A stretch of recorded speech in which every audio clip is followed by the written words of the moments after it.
Kita akan mendiskusikan lebih jauh tentang grup simetri atau grup permutasi. Jadi kemarin sudah kenal ya arti grup permutasi. Jadi kita recall dulu ya. Di contoh grup atau bahkan sudah dipakai sebagai model ya, yaitu kita sudah berkenalan arti permutasi ya. Apa itu permutasi? Masih ingat? Di pertemuan ketiga kita menyinggung permutasi itu di pertemuan ketiga, yaitu sewaktu memperkenalkan konsep grup sebagai model ya. Masih ingat arti permutasi? Menyusun dengan urutan. Lalu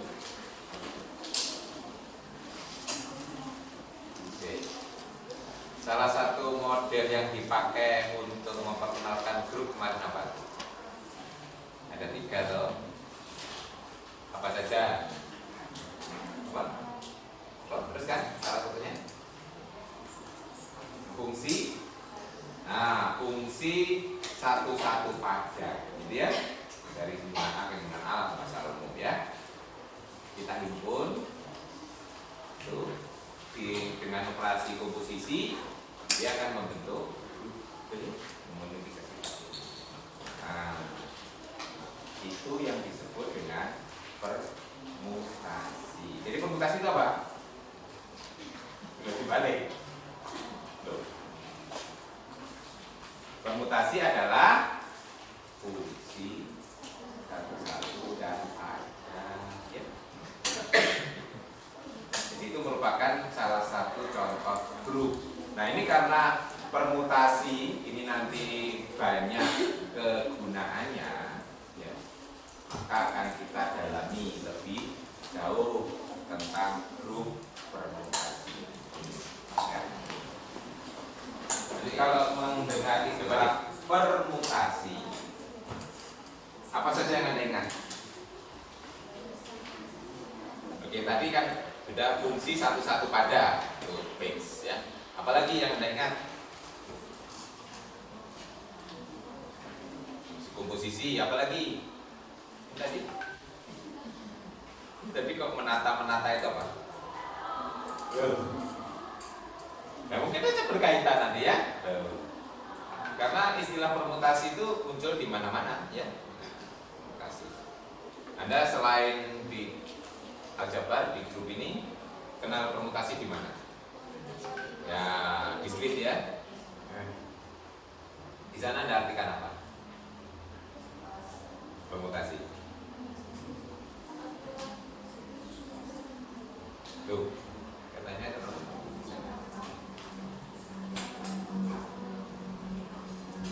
permutasi, ada kombinasi ya.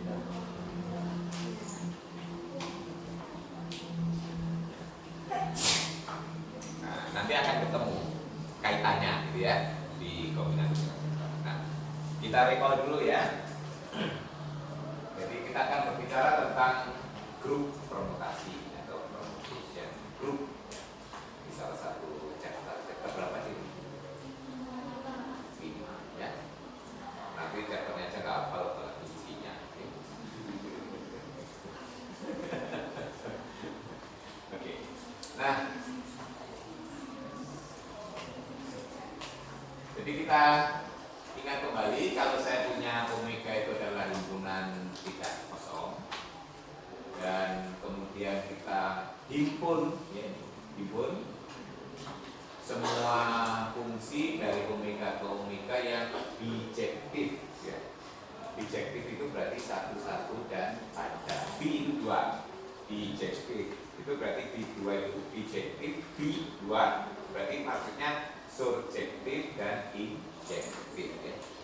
Injektif itu satu-satu, subjektif pada, terus dua-duanya disebut bijektif. Nah kalau ini kita himpun, kita simboli dengan S omega nanti apa? Kok kenapa bro? Namanya permutasi kok disimboli S. Di apa akan ada S-nya permutasi S. Di matematika misalnya inisialisasi itu yang di depan ya. Nah, karena permutasi itu nama lainnya nanti diajarkan simetri. Simetrik ya. Jadi kalau ada buku lain mengatakan symmetric groups ya, itu sama artinya dengan permutation group ya. Nah, jadi sebenarnya yang populer adalah symmetric group. Kenapa? Karena simbolnya dipakai S ya. Tapi saya pakai nama permutation group karena di buku kalian pakai itu, jadi nanti Anda bingung lagi ya. Tapi tahu saja ya bahwa kalau ada buku membahas symmetric group ya, itu pas simbolnya S ya. Nah, ini akan merupakan grup di bawah komposisi ya. Kemarin sudah kita diskusikan di pertemuan ketiga ya, pada saat membahas konsep grup ya. Itu sudah kita diskusikan akan membentuk grup dengan operasi komposisi. Mengapa? Karena fungsi satu-satu pada itu mempunyai inverse ya. Tapi kalau yang kita input sembarang fungsi tidak membentuk grup ya. Karena inverse-nya tidak dijamin ya. Oke, jadi ini yang kita sebut sebagai grup permutasi pada himpunan ya. Seperti S omega.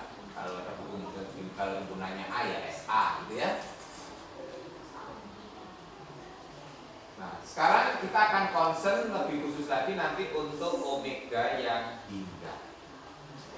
Nah, kalau tak hingga Anda tak bayar nanti hitungnya gitu ya. Nggak habis-habis. Kita akan berbicara pada omega yang hingga. Nah, jadi kali ini kejelasan saja unsur dari omega kita sebut permutasi ya. Jadi yang disebut permutasi itu adalah satu unsur ya. Sigma itu disebut permutasi. Kalau ini himpunan dari permutasi membentuk grup dengan operasi komposisi disebut grup permutasi atau grup simetri ya. Simetri. Nah, sekarang kita akan lebih fokus pada omega yang hingga. Untuk himpunan hingga itu bisa diwakili dengan himpunan 1 sampai dengan N. Mengapa? Padahal namanya himpunan hingga itu nggak hanya 1 sampai N. Karena kalau definisi himpunan hingga ini di landasan matematika ada finite set, infinite set. Infinite itu juga yang countable set, ya toh? Nah, infinite pun juga masih ada countable, ada yang tidak countable ya. Nah, yang finite set itu definisinya masing-masing. Himpunan hingga itu adalah apa? Himpunan yang unsur-unsurnya dapat dikorespondensikan dengan n bilangan asli yang pertama ya. Pengkorespondensian itu yang sering disebut dengan pengindekan gitu. Misalnya ini hingga ya toh. Nah, ini bisa kita sebut sebagai anak 1, anak 2, anak 3, anak 4 sampai anak ke 40 ya. Nah, itu makanya ada A1, A2 sampai A40. Berarti itu hingga dikorespondensikan dengan 40 bilangan asli yang pertama. Tapi kalau countable, tak hingga tapi countable, itu apa? Dapat dikorespondensikan dengan bilangan asli, himpunan bilangan asli ya. 1, 2 dan seterusnya, tapi tidak habis. Masih ingat countable ya? Bilangan rasional juga masih countable. Tak hingga tapi countable, nanti silakan dibaca ya.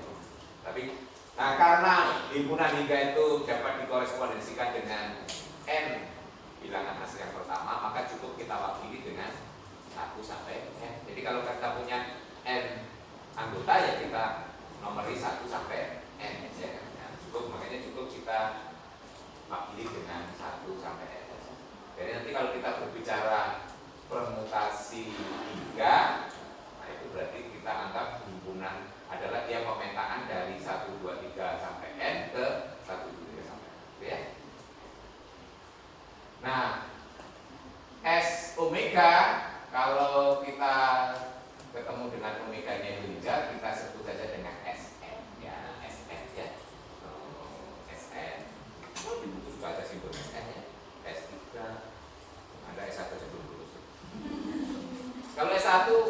trivial karena maksud fungsi dari satu anggota bisa berikutnya. Cuma ada satu ya anggotanya ya.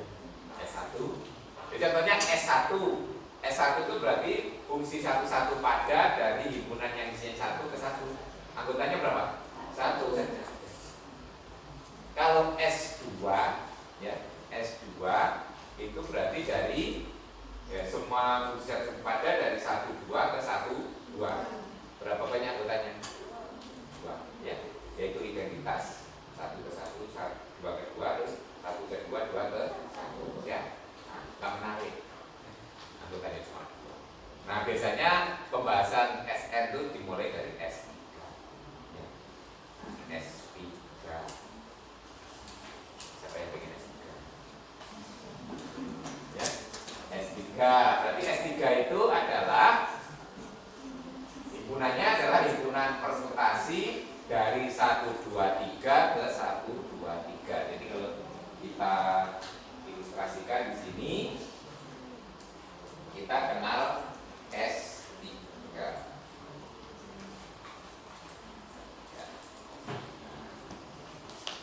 Kalau S3 berarti nah, ini sigma dari himpunan 1 2 3 ke 1 2 3. Sigmanya adalah 1 1 dan pada objektif gitu ya. Oke.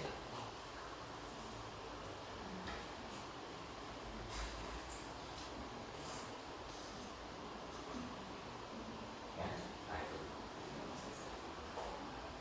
Ini sewaktu Anda di SMP bisa mendata ini berapa banyak anggotanya?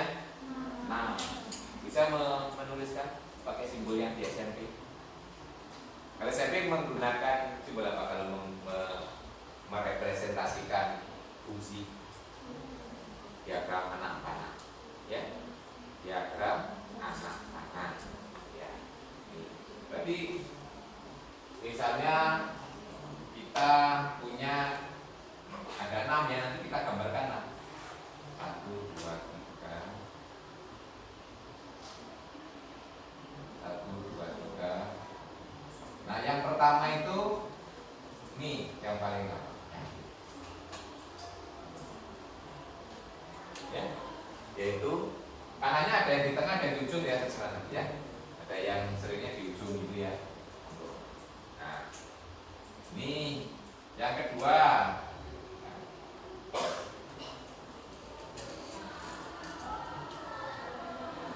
Nah, misalnya 1 ke 2, 2 ke 1, 3 ke 3.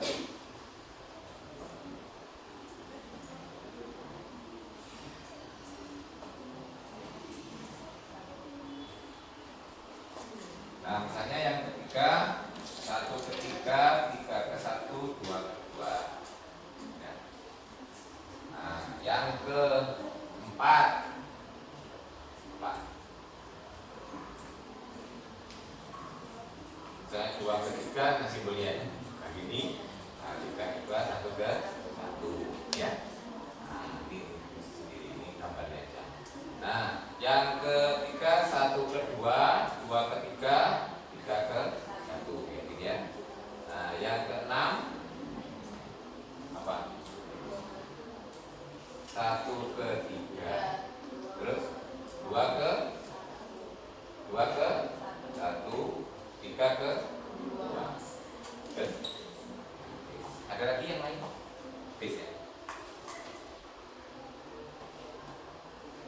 Beda semua ya, dia? Gak ada yang sama kan? Ya. Ini sewaktu di SMP ya. Gak biasa kan nulis ini ya?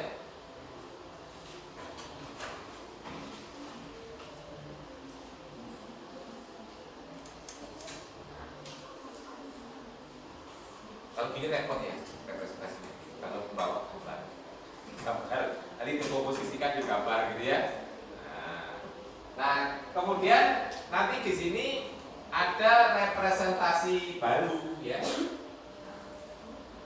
Bagaimana merepresentasikan dalam bentuk baris dan kolom.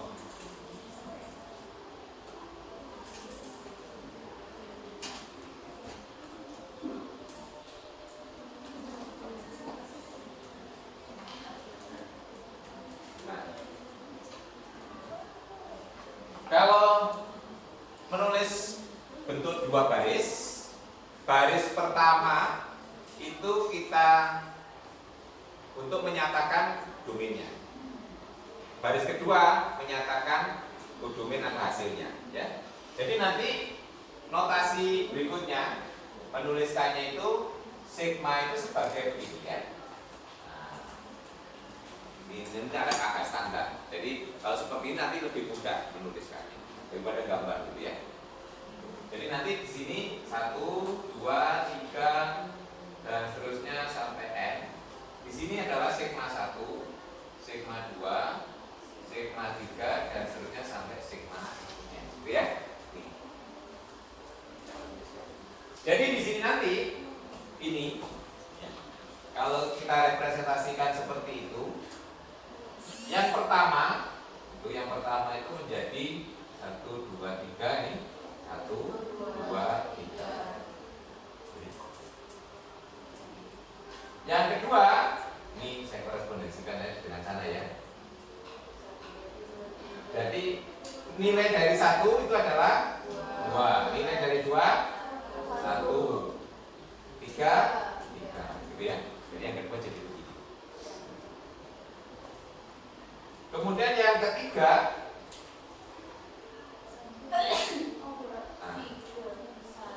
nilai ini berapa? 3, 2, 1. Yang keempat 1, 3, 2. Yang kelima 2, 3, 1. Yang terakhir 3, 1, 2. Ya. Nah, sekarang sudah mulai tertata. Ini jadi nanti ini walaupun nanti domainnya banyak lebih mudah menuliskannya dibandingkan. Sekarang bagaimana mengkomposisikan ya, komposisi ya. Ya masih ingat bahwa F komposisi G dikenakan pada X, F dari GX itu ya. Nah, tetap kita pakai aturan itu walaupun di sini. Ya. Sebagai contoh, ya, kalau komposisi, nanti kalau dalam format seperti ini, kadang komposisi nggak ditulis, hanya dijejer kayak perkalian matrik gitu ya. Tapi ingat itu sebenarnya bukan perkalian matrik, tapi dia sebagai komposisi. Ya. Sebagai contoh di sini ya, saya mau mengkomposisikan ini dengan ini dengan ini. Misalkan ya, kalau kita mau membuat komposisi, ya 1, 2, 3 di sini 1, 3, 2.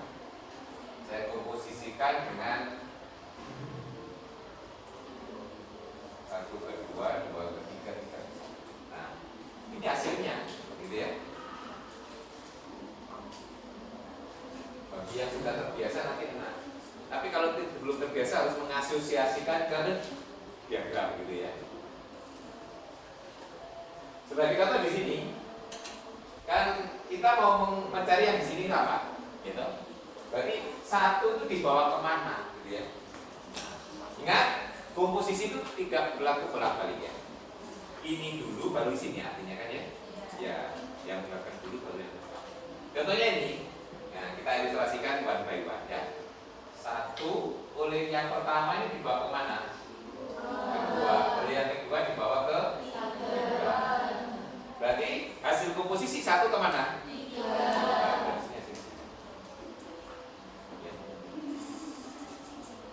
Ini pelajaran SMP, SMA ya. Komposisi itu SMA ya. SMP belum ada komposisi. Lupa Pak.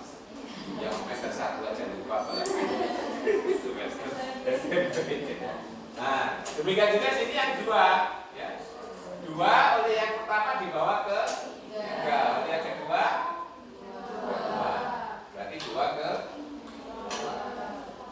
2. Ya. 3 oleh yang pertama dibawa ke 1, 1 ke 1. Berarti 3 ke. Nah, nanti kalau sudah lancar ini nggak perlu ini ya. Kita tinggal lihat ini aja.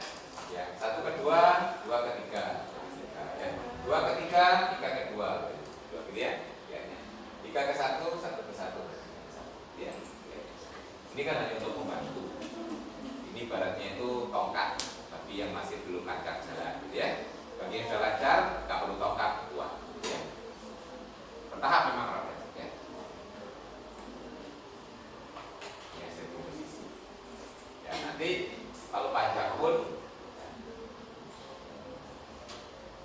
ya, untuk nanti arti pangkat itu sama dengan arti huruf secara umum, ya.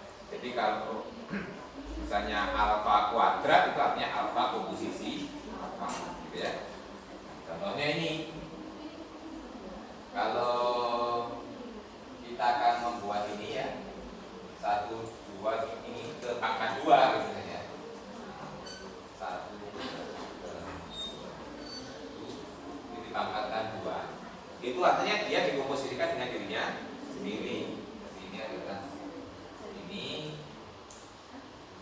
komposisikan dengan dia. Hasilnya 1 kemana? 1 ke 2, 2 ke 2 ke 3, 3 ke 1, 3 ke 1, 1 ke 2.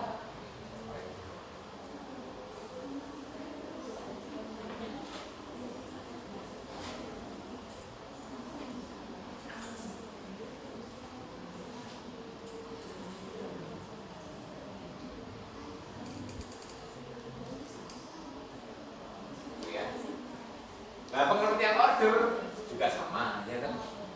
Pengertian order yaitu apa kemarin? Order dari suatu unsur adalah apa? Masih ingat? Ada yang masih ingat? Order dari unsur artinya order unsur, tanya unsur, order group. Kalau order group itu artinya banyaknya anggota suatu grup. Contohnya di sini S3 ordernya berapa? 6 ya. Ini order group ya. Order group itu banyaknya anggota grup. Itu. Ini nulisnya order dari S3 sama dengan 6. Tapi order unsur sebagai contoh unsur ini ya. Itu ordernya berapa misalnya ya. Nah ini order ya. Jadi ada order grup, ada order unsur. Kalau order unsur artinya apa? Nah, order unsur itu adalah misalnya N itu disebut order dari alfa, gampangnya gitu Lena ya, maksudnya. Nah, apabila N itu adalah bilangan asli terkecil sehingga alfa pangkat N sama dengan identitas. Pangkat terkecil gitu ya. Pangkat terkecil yang hasilnya identitas terkecil. Bagi contoh ini. Ini kalau dipangkatkan 2 kan hasilnya ini kan belum identitas. Coba kita pangkatkan lagi. Pangkatkan 3 gitu. Pangkatkan 3 itu sebenarnya kan pangkat 2 dikalikan lagi gitu. Iya. Nah, jadi kalau kita pangkatkan 3, kita hitung ya. Itu pangkat 3. Itu artinya kan samanya dengan ini pangkat 2 dikalikan lagi dengan dirinya sendiri kan? Ya. Yang ini tadi kita sudah tahu hasilnya ini ya, kita tulis saja kalau ini mau. 3, 1, 2 terus dikalikan ini. Nah, kita lihat 1 ke 2, 2 ke 1, berarti 1 ke 1, betul ya? 2 kemana? 2 ke 3, 3 ke 2, 2 ke 2. Terus 3 ke 1, 1 ke 3. Nah, ini identitas sudah. Ini adalah pemetaan identitas 1 ke 1, 2 ke 2, 3 ke 3. Nah, dengan demikian order dari unsur yang ini berapa? 3. Kalau sudah ketemu jangan diteruskan, gitu. Kan sudah menemukan paling kecil.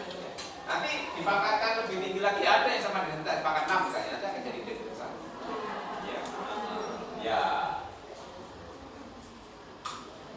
Ini, gitu ya. Ya. Jadi ini kaidah grup secara umum masih berlaku ya, karena juga bagian dari grup dan ya. Jadi ini bicara. Cuma nanti kita akan mengembangkan ya, cara-cara menghitung ini yang menjadi lebih canggih. Nah, ya toh. Kalau kita punya nanti gede-gede itu kalau hitung ini kan nggak praktis ya. Contohnya mencari order dan seterusnya. Nanti kita akan. Contohnya ini. Kalau mau menghitung order, ya memang kalau sesuai dengan definisi ya begini. Ini sesuai dengan definisi. Ya. Oke, baik. Jadi dari sini kita kaidah grup masuk semua, gitu ya. Cara mengoperasikan juga bisa, cara mencari order juga bisa. Berarti ini hal yang berkaitan dengan grup secara umum, dengan ilustrasi ini. Oke, ini coba kita kaitkan dengan apa yang tadi dihubungkan dengan di diskrit ya.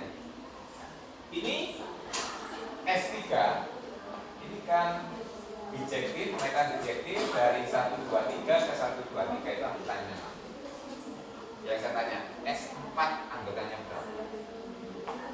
S4 berarti dari 1, 2, 3, 4 ke 1, 2, 3, 4 fungsinya, ya toh? Berapa banyak anggotanya? 24. S5 SM bukannya kan ini ya, itu baru dibagi ya. Jadi nanti order dari SM N faktorial bisa menjelaskan? Itu tadi kan giling, dugaan. Kalau dalam matematik itu konjektur, ya dong? Kok rasanya iya dong? Nah, buktinya gimana kira-kira? Verifikasi. Kita gunakan di diskrit ada namanya counting principle. Yang Anda kenal ada berapa prinsip dasar dalam counting principle? Ya cuma ada 2, gitu. Yaitu kaidah penjumlahan dan kaidah perkalian. Kapan kita menggunakan kaidah penjumlahan? Kapan kita menggunakan kaidah perkalian? Ya, biasanya kalau dalam itu kalau kejadian itu atau ya nanti tapi yang disjoin ya. Karena nanti begitu eksklusi inklusi kita melihat kejadian yang tidak disjoin nanti ya. Ini 2 kejadian ya kan? Nggak ada kaitannya ini ya. Kejadian A atau kejadian B, A dan B nggak ada kaitannya sama sekali. Itu kalau kita cari kejadiannya berapa banyak ibaratnya itu adalah kejadian A ditambah dengan kejadian B. Kalau prinsip perkalian ya kejadian A dan kejadian B terjadi bersama-sama, nggak bisa dipisahkan, ya dong. Syarat A dan syarat B itu harus dua-duanya berlaku. Kira-kira kalau kita mau menghitung banyaknya anggota SM pakai kaidah yang mana? Kayak mengapa? Nah, karena itu masalah choice pilihan, yaitu 1 dipetakan kemana, ya toh? 2 kemana? Dan kalau itu akan jadi fungsi kalau serentak kan nggak bisa hanya kita memperhatikan satu saja yang lain tidak diperhatikan, ya toh? Nah, 1, 2 saja yang lain enggak, ya toh? Nah, karena harus satu-satu pada 1. Ini nanti punya berapa pilihan di sini?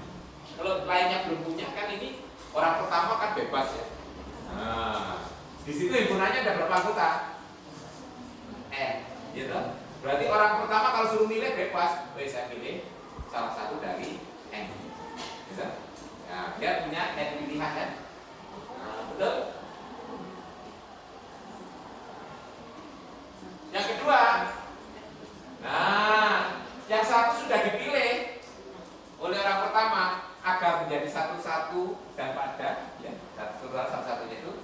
yang sudah dipilih oleh satu nggak boleh dipilih orang kedua.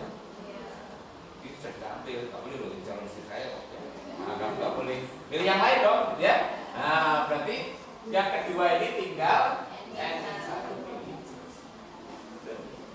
Nah, yang ketiga, nah berkurang lagi, tinggal N dikurangi 2 pilih. Dan seterusnya nanti orang ke N, nah hanya tinggal 1 pilih. Ya toh? Nah ini kan harus bersama-sama agar terdefinisi sebagai fungsi, ya toh? Nah ini ada N, N-1, N-2, terus sampai 1. Ini kan dikalikan. Ya, N makhluk. Ya. Itu perkalian dari 1 sampai N makhluk. Nah itu ada kaitannya dengan formulasi. Ini kan kita menata N unsur, ya dengan urutan kan. Bukan ada urutan pertama, urutan kedua, sampai urutan ke N. Makanya. Tapi cuma maknanya di sini adalah cara menghitung banyaknya.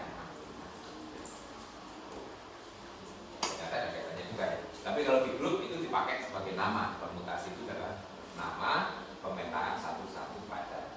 Ya. Cara menghitungnya kita menggunakan kaitan. Baik. Nah. Sekarang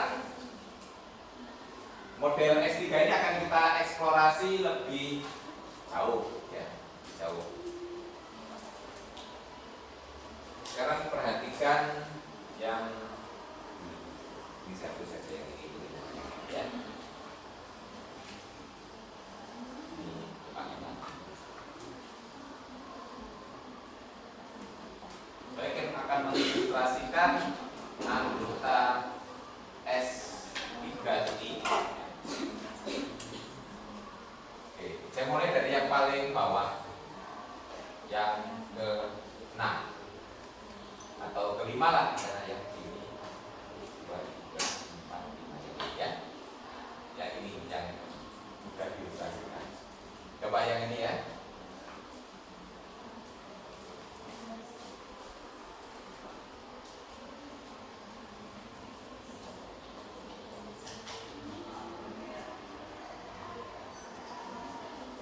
Untuk bentuk yang itu, coba lihat. 1 dipetakan ke 2, 2 ke 3, 3 ke 1. Ya. 1 ke 2, 2 ke 3, 3 ke 1. Balik. Akan jadi suatu tingkat. Ya. Jadi kalau saya tulis di sini, 1 dipetakan ke 2, 2 ke 3. 1 ke 2, 2 ke 3, 3 ke 1. Jadi mulai gini sama. 1 ke 2, 2 ke 3, 3 ke sini loh. Nah, akan saya gambarkan seperti ini. Jadi bisa digambarkan sebagai link. Makanya disebut.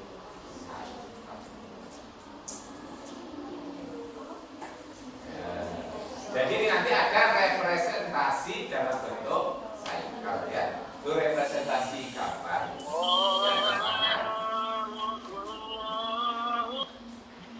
Representasi matrik garis, 2 garis. Nah ini cycle.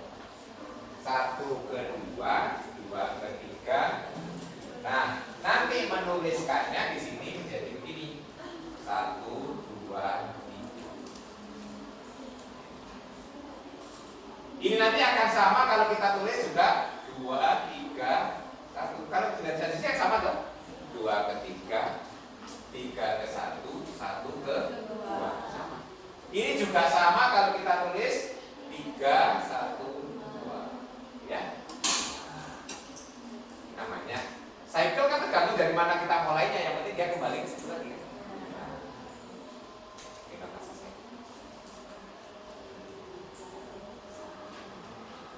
Nanti yang ini menuliskannya menjadi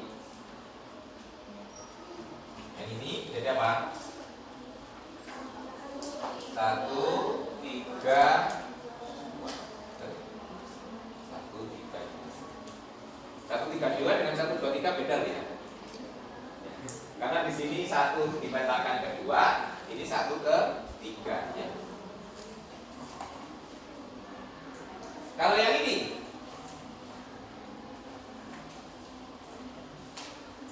ini apa? Nah, mestinya kan 1 ke 1 tulis gitu kan ya. 1 ke 1 itu dalam ini ya. Belum dalam grafik. Nah, 2 ke 3, 3 ke 2, berarti ini 2 ya.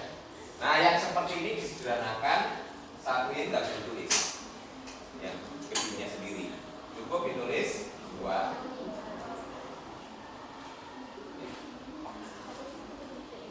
Yang ini nulisnya 1, 3.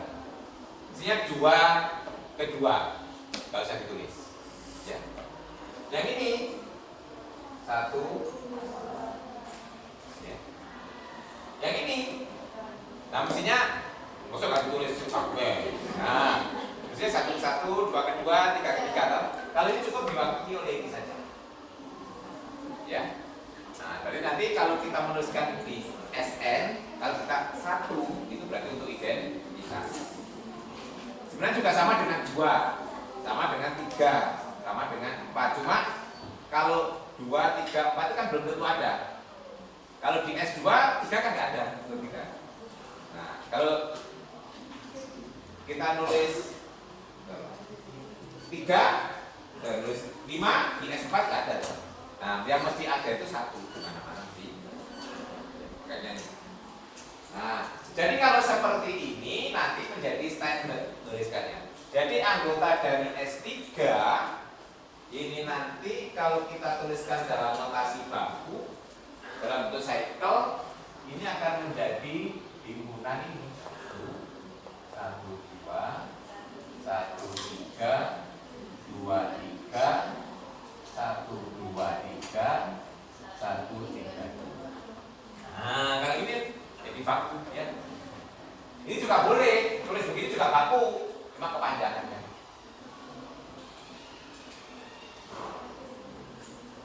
Jadi nanti di buku-buku yang standar nanti S3 nulisnya seperti ini ya.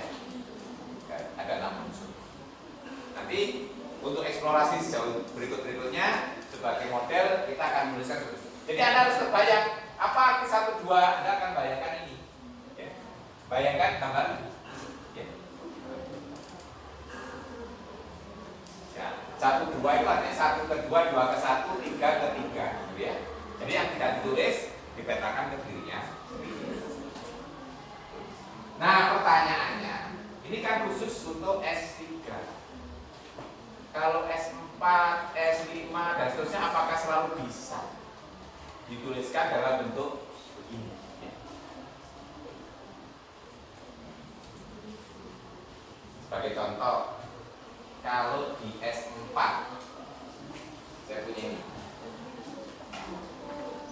ilustrasi ya. Pertanyaan saya lanjutkan di S4.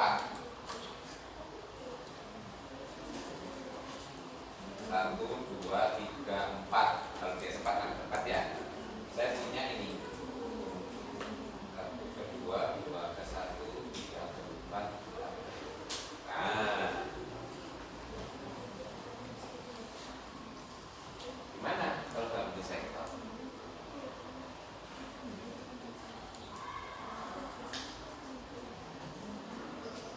Ini di S4 ya, anggota S.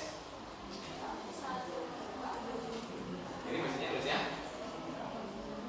1, 2, 2, 1 selesai. Yang ini 3, 4, 4. Pertanyaannya, apakah kalau ini saya dahulukan artinya sama? Coba dicek. Ya kan? Apakah ini sama?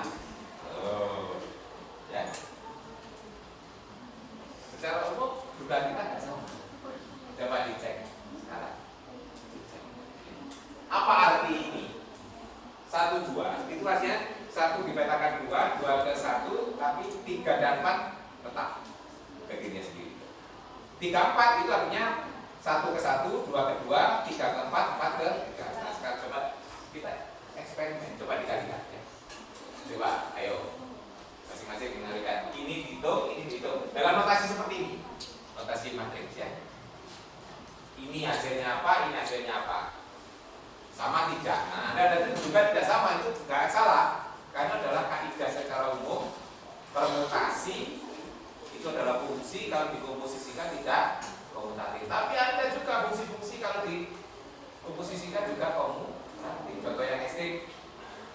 konstruksi dengan inversnya. Pokoknya tidak. Dan disebut berlaku komutatif kalau semuanya komut ya toh. Tapi kalau tidak semua. Bebas. Ada yang sudah mencoba? Yang kiri ini artinya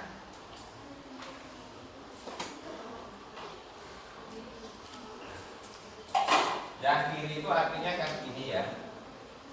1, 2, 3, 4, 1 ke 2, 2 ke 1, 3 ke 3, 4 ke 4. Ya, tuh. Yang ini 1 ke 1, 2 ke 2, 3 ke 4, 4 ke 3. Itu yang ini. Ini hasilnya apa? Yang kalau saya balik, apakah sama nanti ya?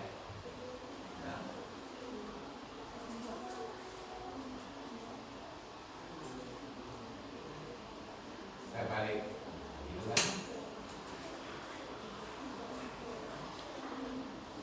gitu ya.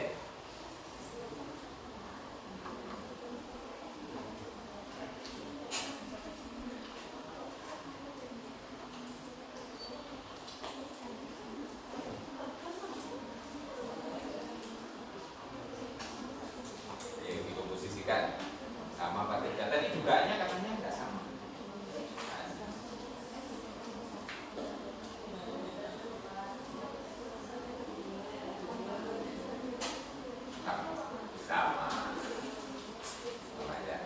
Ini yang istimewa nanti ya.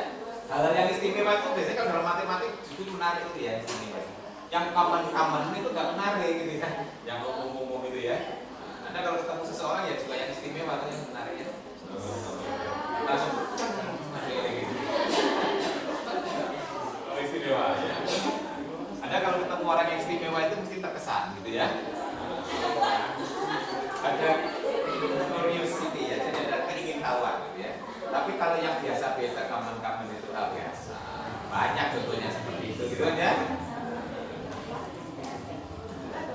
Enggak spesial.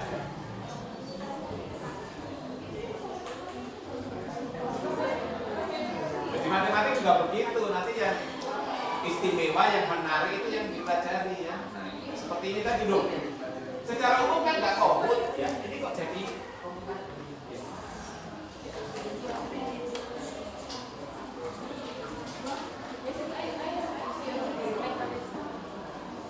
Nanti chapter ini kita pakai untuk 2 kali kuliah ya.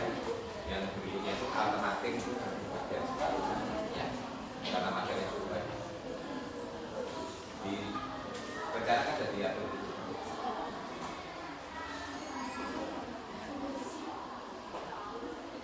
Nah, sudah menemukan semuanya? Hasilnya sama atau tidak? Sama. Ya ini istimewanya apa di sini? Ini dari sini ada 2 hal ya. Ini anggota S4 pun juga bisa dinyatakan, tapi tidak cuma 1 cycle ya. Kalau di S3 tadi semuanya dalam bentuk 1 cycle. Nah, di S4 ini ternyata komposisi dari 2 cycle. Tapi yang menarik apa di sini? Cycle yang pertama dan kedua ini disjoint. Nggak ada unsur yang sama. Istimewanya apa? Nanti kalau disjoint, ini masih bukan ya. Ternyata komutatif. Coba bandingkan nanti kalau saya punya 2 cycle tidak disjoint. Misalnya 1, 2 dengan 2, 3. Coba dikomposisikan. 1, 2 dengan 2, 3. Nah, dikomposisikan 1, 2 di depan, 2, 3 di belakang, 2, 3 di depan, 1, 2 di belakang. Coba. Jadi ini 1, 2 dikomposisikan dengan 2, 3 dan 2, 3 dikomposisikan dengan 1, 2. Gitu ya. Ini kan tidak disjoint. Ya kalau bisa di 3 bisa, di 4 juga bisa. Kita saya anggap aja di 4 ya. Ya. Kalau di 4 itu menunjukkan yang tidak ditulis berarti TPS sendiri. Ya, kita akan menguji yang biasa 4 saja biar lebih luas ya. Ya, 4 saja biar lebih enak ya. Ya. Jadi ini ubah dulu ke dalam bentuk seperti ini ya caranya ya. Itu eksperimen 1, 2 dikomposisi 2, 3 di belakang, tapi 2, 3 di depan, 1, 2 di belakang. Yuk coba, orang belajar matematika boleh begini loh ya, bengong, harus action ya. Orang belajar matematika itu harus beda ya. Ada yang menentukan beda.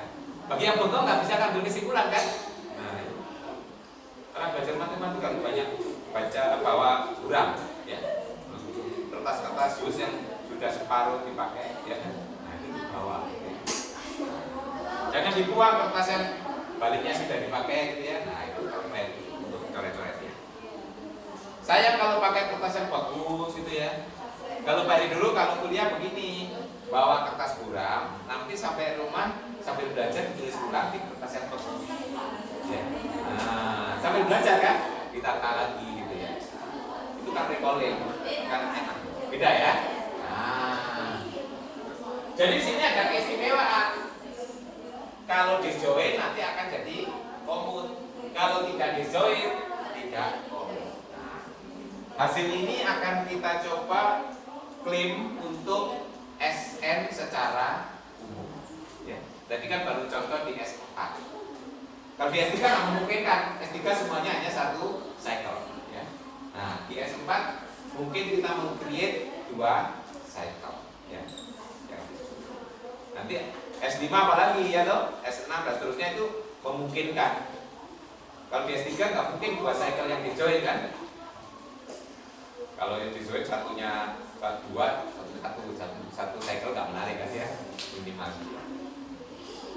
Nah, ini nanti akan kita perumum hasilnya.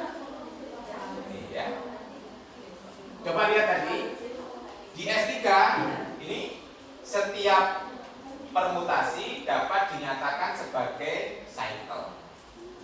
Di S4 ada yang tidak satu cycle, tapi komposisi dari 2 cycle. Betul ya? Nah, berarti nanti statementnya di sini harus begini, product of disjoint cycles. Jadi teoremanya nanti setiap permutasi dapat ditulis sebagai satu cycle, a cycle, or sebagai produk dari disjoint cycle, gitu ya.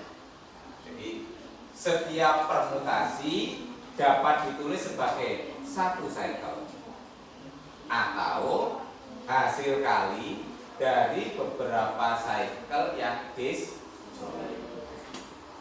Ini teoremanya ya, ilustrasinya. Tadi nggak dibayangkan baca buku. Nah, itulah kuliah ya. Nah, sebenarnya kalau bukti di buku ada, cuma saya nggak tahu apakah Anda paham atau tidak.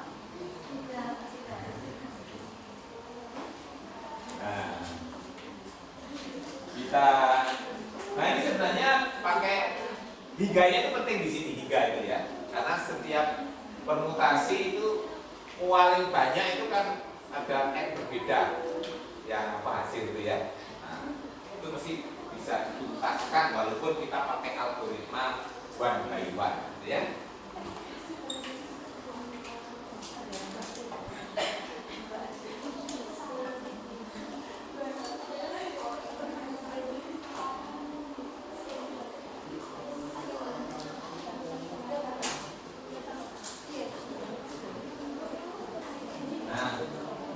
Pembuktiannya seperti di diskrit itu ya, pakai algoritma ya. Biasanya algoritma.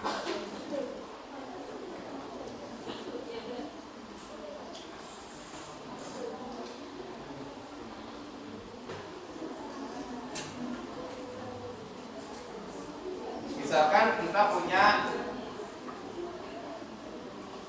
sigma itu anggota Sn. Nah, itu ya. Kita akan melihat apakah sigma itu memenuhi nanti sigma itu sebagai satu cycle atau produk dari disjoint cycle.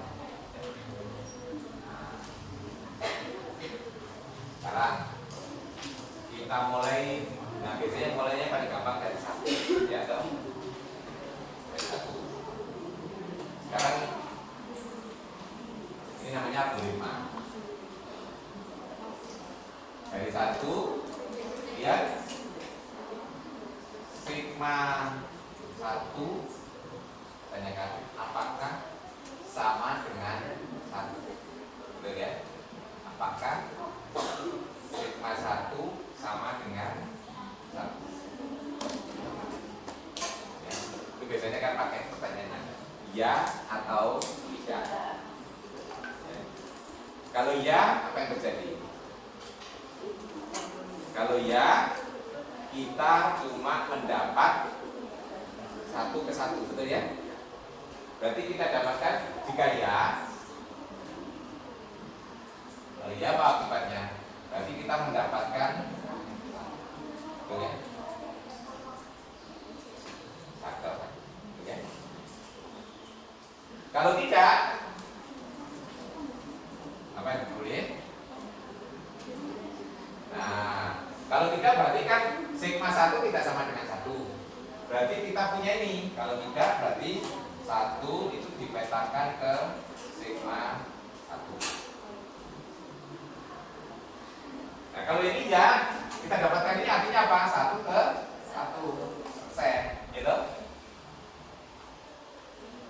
1 ke 1, nanti ini terusnya bagaimana? Kita mulai dari dapat ya. Nah, terus kita mulai ini nanti ya. Coba. Pertanyaannya, ini nanti dapat ya dalam apakah sigma 2 sama dengan 2? Jadi ini jawaban ya, nanti jawaban ya, gitu ya. Kalau ya, selesai. Di sini kita dapatkan cycle 2.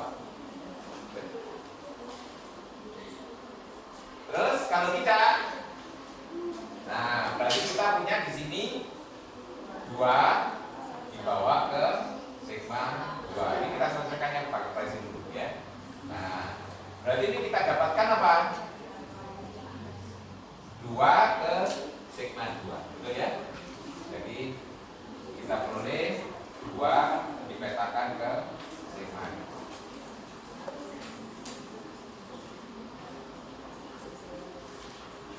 Ini ilustrasi ya. Ini kalau diteruskan dulu, yang saya diteruskan yang atas dulu ya. Nah, ini kalau jawabannya ya terus. Nah, ya terus. Berarti kita peroleh apa? Sigma itu akan sama dengan identitas. Betul? Betul? Betul.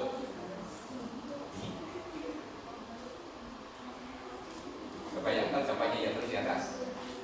Iya, karena 1 ke 1, 2 ke 2, 3 ke 3, dan sampai n ke n. Nah, ya. Kalau sampai di sini jawaban tidak, nanti sebenarnya kita dapatkan ini 1, 2, terusnya apa? Ya? Nanti akan mengikuti algoritma di sini, ya. Sama dengan ini. Kita mulai. Nah, di sini dijawab apakah sigma 2 sama dengan sigma dari sigma 2 kembali ke 2 apa enggak? Itu tadi ya. Paham ya? Ini namanya algoritma. Algoritma itu sih ya tidak gitu ya.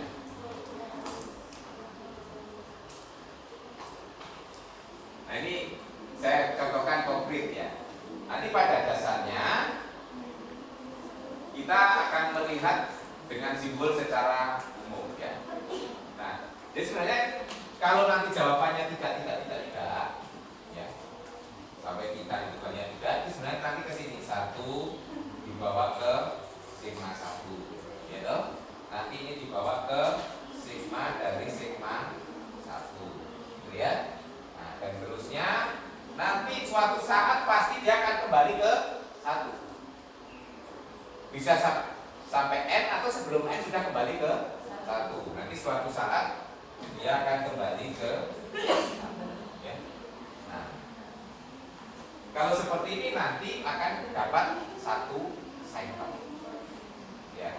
Berarti nanti cycle-nya itu kalau kita sebut ini nanti berarti satu ini. Nah, itu cycle-nya. Nah, dan seterusnya. Nah, nanti sampai satunya di sini. Ya, terakhir sebelum ya, sebelum ini berarti sigma pangkat K X1 baru kembali ke ya kan? Ini dalam rangka kalau sigma pangkat K sama dengan 1 ya. Nah, ini ilustrasi konkret ya. Nanti bagaimana bukti secara abstrak itu kan harus dari satu kita membuat cycle itu ya, tidak harus dari satu, buktinya bisa dari dua, bisa itu ya. Nah, biasanya memang kalau membuat cycle itu kita cari yang tidak ke dirinya sendiri ya, bukan di cycle. Nah, nanti bukti secara agak umum ini tadi kan ilustrasi kalau kita mulai dari satu.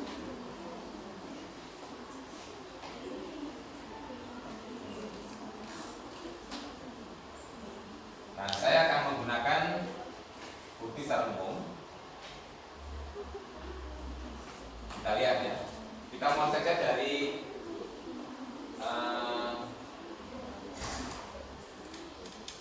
jadi kita lihat ini. Kalau saya punya sigma ini tadi ilustrasi yang konkret, yang sekarang agak abstrak. Ya. Saya simpulkan tidak satu tapi A1. Ya toh? Nah, jadi kalau saya punya A1 ya toh, terus dibawa ke A2 gitu ya.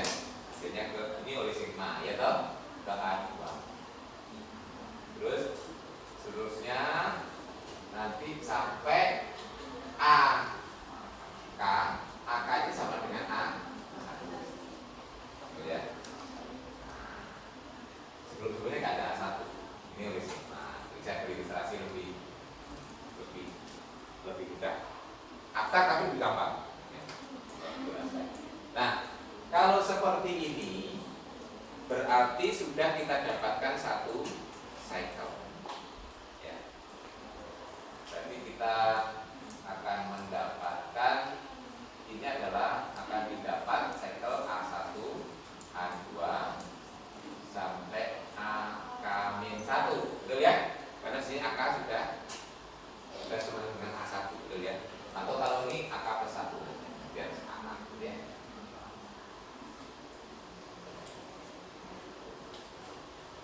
Nah, sekarang pertanyaannya, ini kan semuanya beda. Ditanyakan, apakah himpunan A1, A2, AK ini sama dengan himpunan 1, 2 sampai N?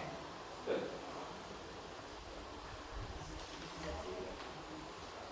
Ya, tanyakan. Nah, kalau sudah sama, berarti selesai. Jika sama, berarti sigma itu sama dengan A1, A2. Ini AK adalah sama dengan AN, betul? Iya, karena ini hanya urutan saja ya, beda. Ini berarti sudah. Ini kalau sama. Kalau ini tidak sama, berarti ada ini yang tidak temuan di sini kan? Betul? Nah, kalau ini tidak sama, A1, A2 sampai AK ini tidak sama dengan himpunan 1, 2 sampai N. Berarti apa? Ada B. Itu anggota ini. Tetapi B bukan anggota dari A1,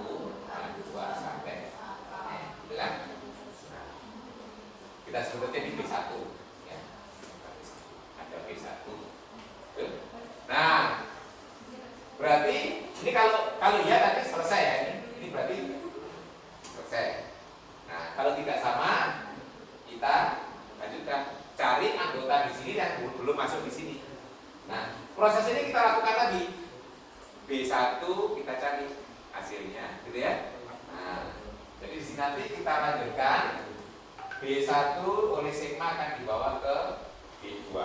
Ya toh? B2 oleh sigma dan seterusnya sampai ke misalnya BL. Nah, ini sama dengan B1 kembali ya.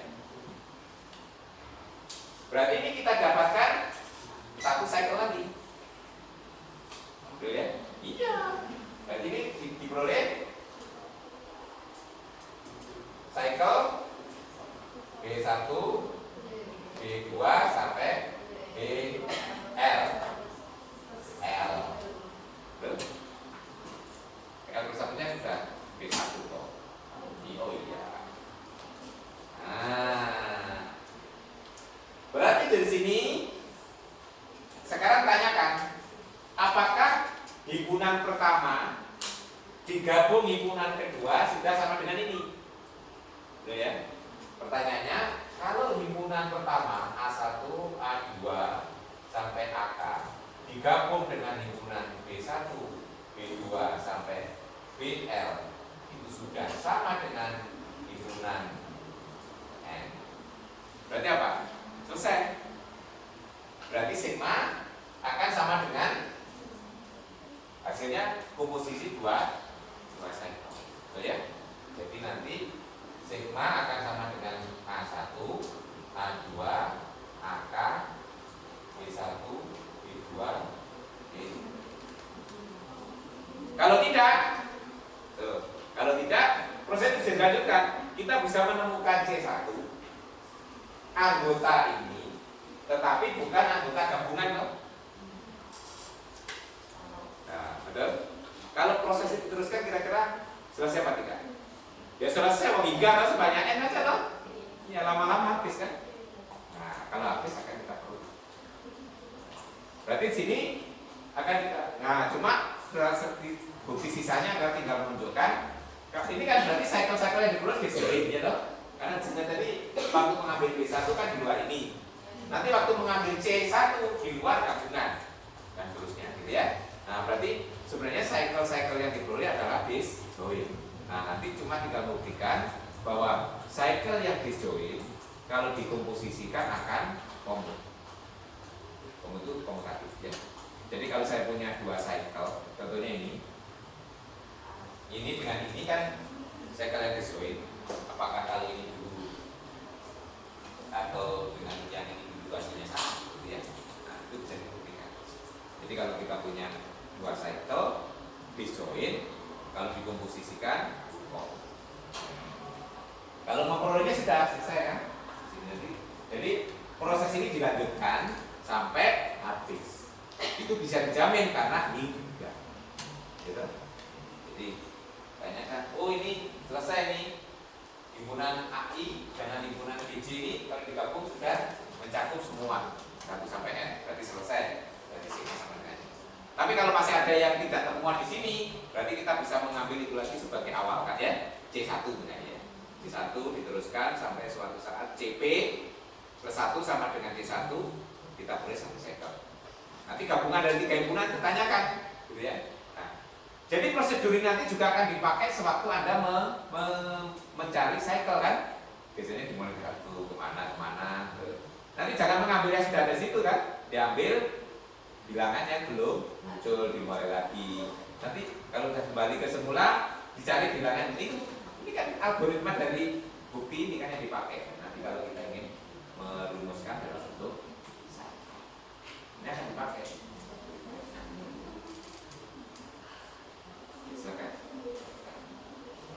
Nah, kalau membuktikan cycle yang disjoin itu komut sama kayak tadi. Karena yang tidak muncul dalam cycle itu sebenarnya kan dipetakan ke dirinya sendiri. Sebagai contoh kita punya cycle ini. Berarti nanti ini jadi ke dirinya sendiri, betul? Komponen ini. Kalau kita menuliskan cycle ini, berarti yang ini ke dirinya sendiri jadi sama saja tapi bolak-balik gitu ya. Nah, tadi merasakan itu, gitu ya. Jadi akhirnya teorema ini berlaku secara umum. Nah, nanti gunanya apa gitu ya? Gunanya apa?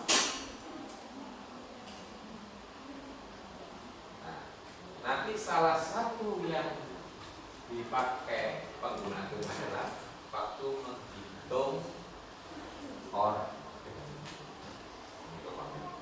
Coba kalau saya beri contoh ilustrasi yang tadi ya, 1, 3, tadi 1, 3, 2 ya gitu ya, 1, 3, 2 yang kita order ya, 1, 3, 2 1, 2, 3, 1, 2, 3, 1, 2, 3, ordernya berapa tadi? 3. Itu kan cycle panjangnya. Nah, nanti coba cycle yang panjangnya 2, yang 1, 2.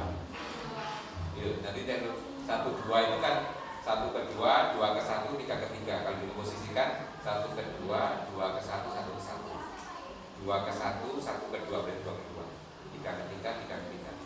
Oke. Ya.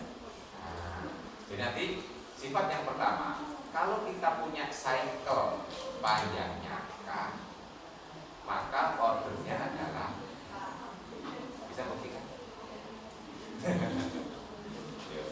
Menduga gampang di matematika ya, kadang bisa buktikan. Lalu matematik itu sampai, namanya pengetahuan matematik itu sampai proving gitu ya, sampai membuktikan.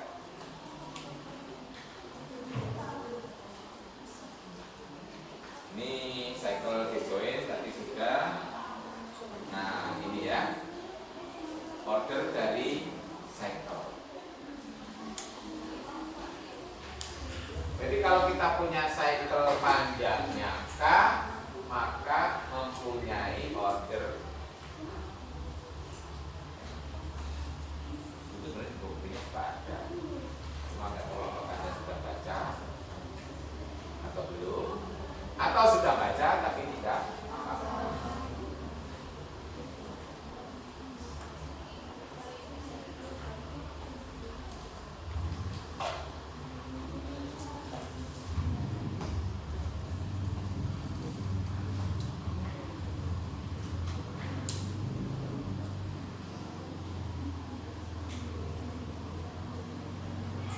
Kalau cycle panjangnya K, ordernya K.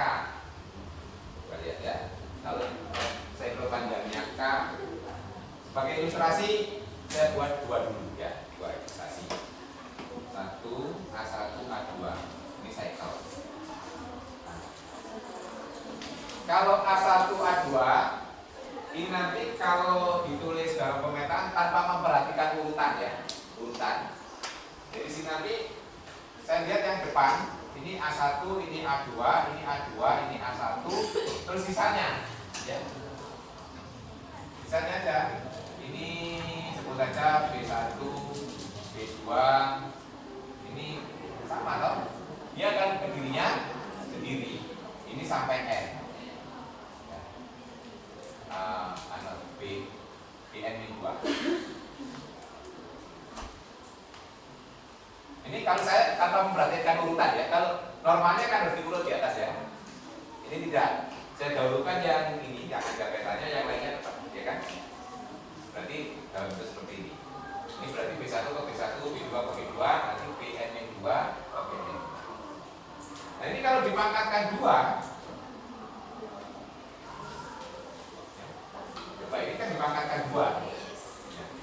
Berarti ini kali ini kan? Coba lihat. Ini A1 ke A2, A2 ke A1.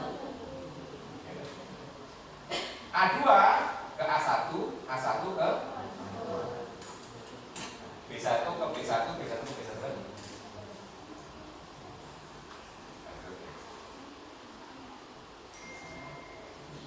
Ini adalah identitas.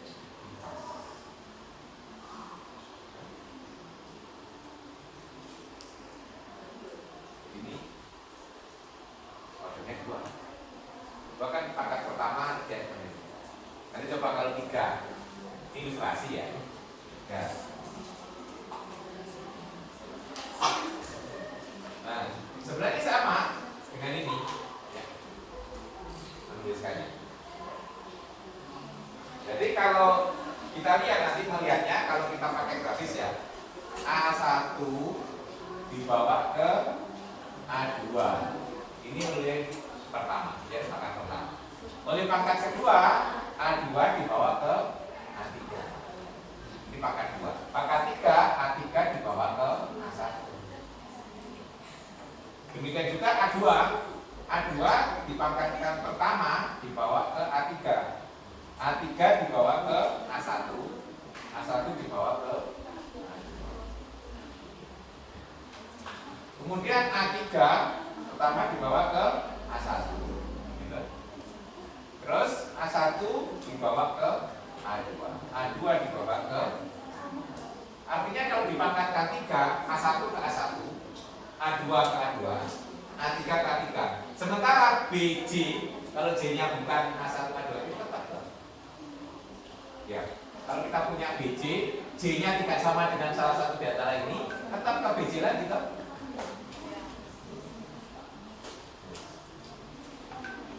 Jadi akhirnya kalau dipangkatkan 3, semuanya tetap. A1 ke 1, A2 ke A2, A3 ke A3, BJ juga seperti itu. Nah, jadi dengan demikian, nanti kalau kita punya cycle panjangnya K, kan tinggal menginduksi aja panjangnya K, ya toh? Jadi kalau panjangnya K, berarti dapat tulis A1, A2 sampai AK.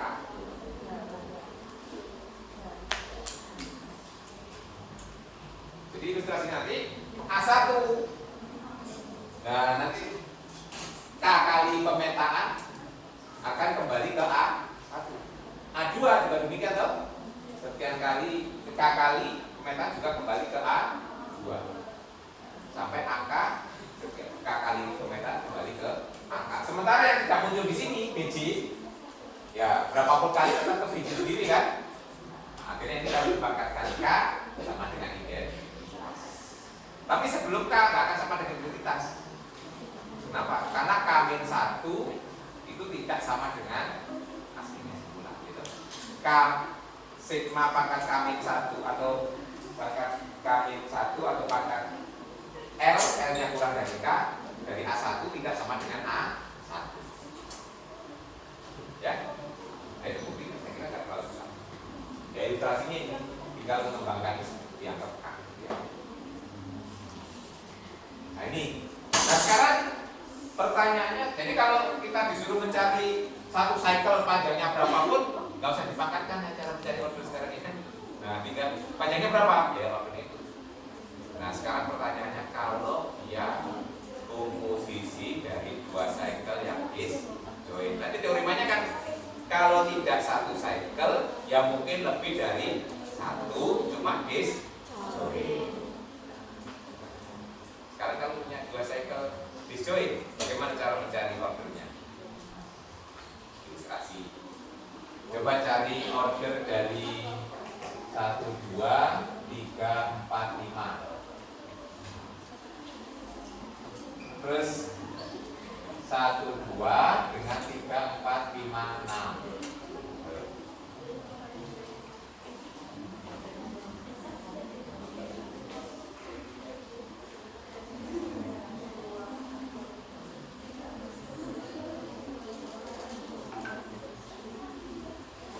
Itu bagi yang tadi kena satu cycle sebenarnya pemikiran sudah kan bagus gitu. Ya. Kalau yang di depan yang di atas itu ya dipangkatkan 2, yang depan jadi identitas. Tapi yang belakang dulu. Ya, 3 kali. Berarti ada berapa? Kalau yang bawah? Enggak, 4 kali sudah identitas. Kenapa? Karena 2 kali depan identitas, belakang belum. 3 kali, 4 kali kan depan identitas lagi dong. Ya enggak. Nah, paham ya. Bagi tadi yang sudah tahu waktu menghitung cycle yang cuma satu cycle, sekarang kalau lebih dari satu cycle sudah melihat saya. Kenapa? Ini kalau dipangkatkan kelipatan dari 2, ya kenapa ya? Pangkatkan 2, pangkat 4, pangkat 6, ini jadi identitas. Tapi di belakang akan jadi identitas harus dipangkatkan 3, pangkatkan 6, pangkatkan 9. Jadi ini akan menjadi identitas harus dipangkat berapa? 6, 9. Nah berarti ordernya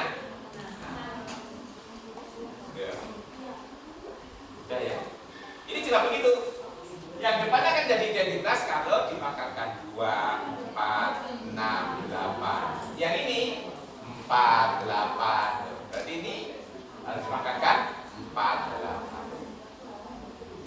Jadi kalau saya punya cycle yang di depan panjangnya K, yang belakangnya panjangnya L,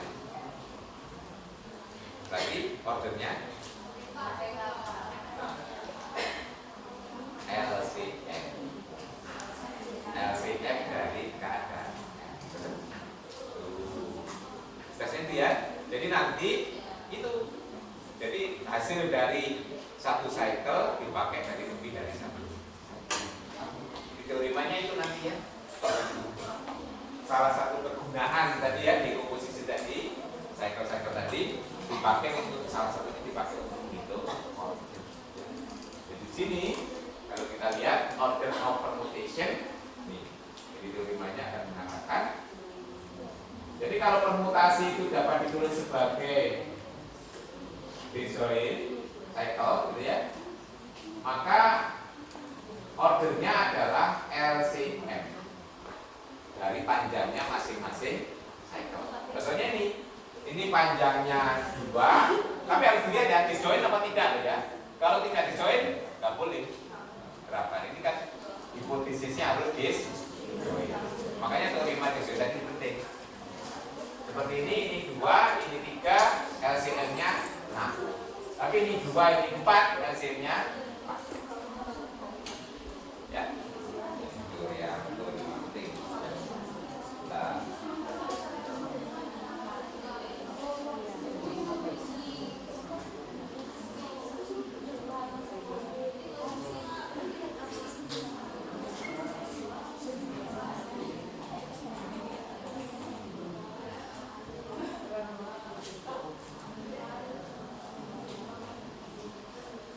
Kegunaan yang kedua adalah berkaitan dengan product of two cycle. Jadi nanti ada cycle yang khusus panjangnya 2, disebut apa ya? Coba cari. Cycle yang panjangnya 2 itu apa namanya?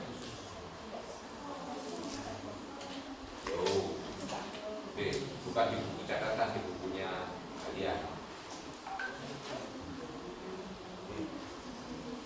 Ini baru tanya istilah lo ya, belum sifatnya. Apa namanya? Transposisi.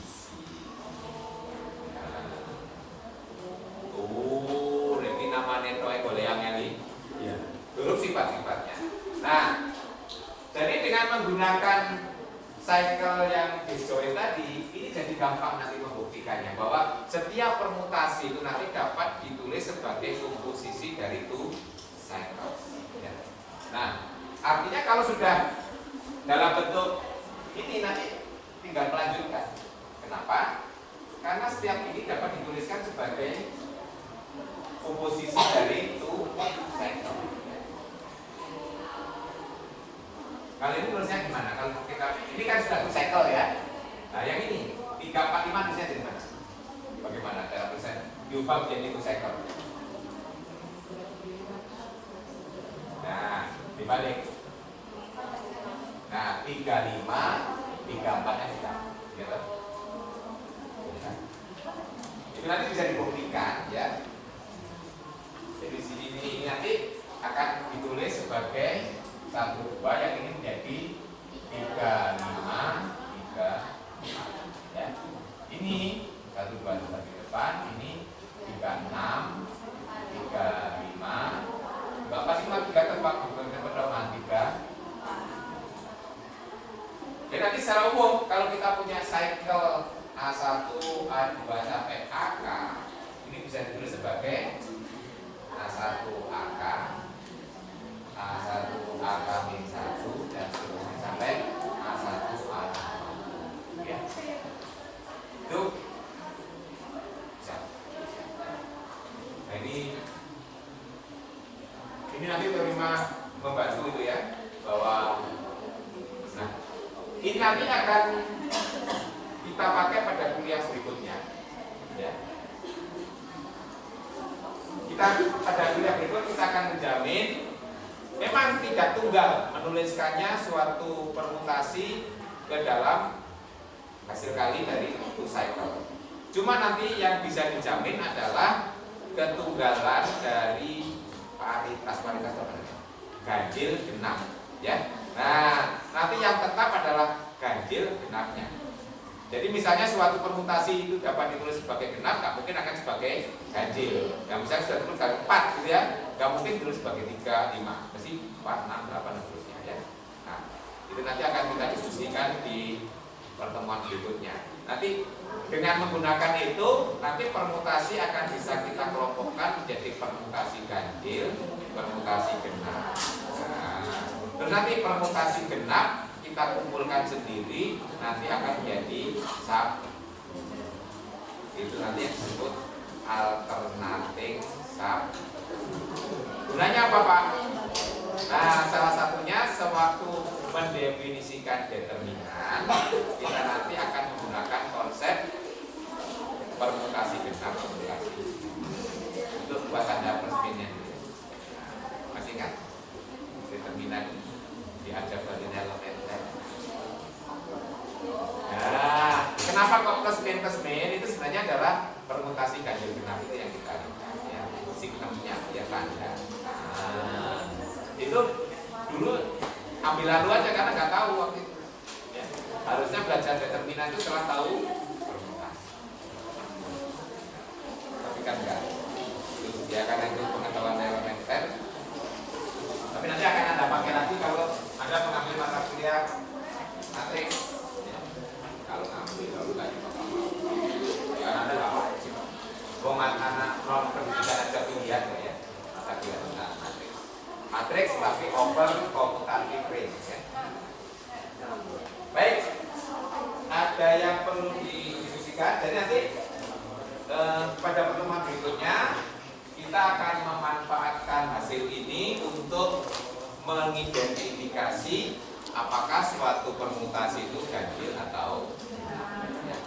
Nah, nanti akan kita berkenalan dengan subgroup baru dari SN yang disebut alternating subgroup, nanti simbolnya AN. Kalau ini kan symmetric group X. Any question? Ada pertanyaan?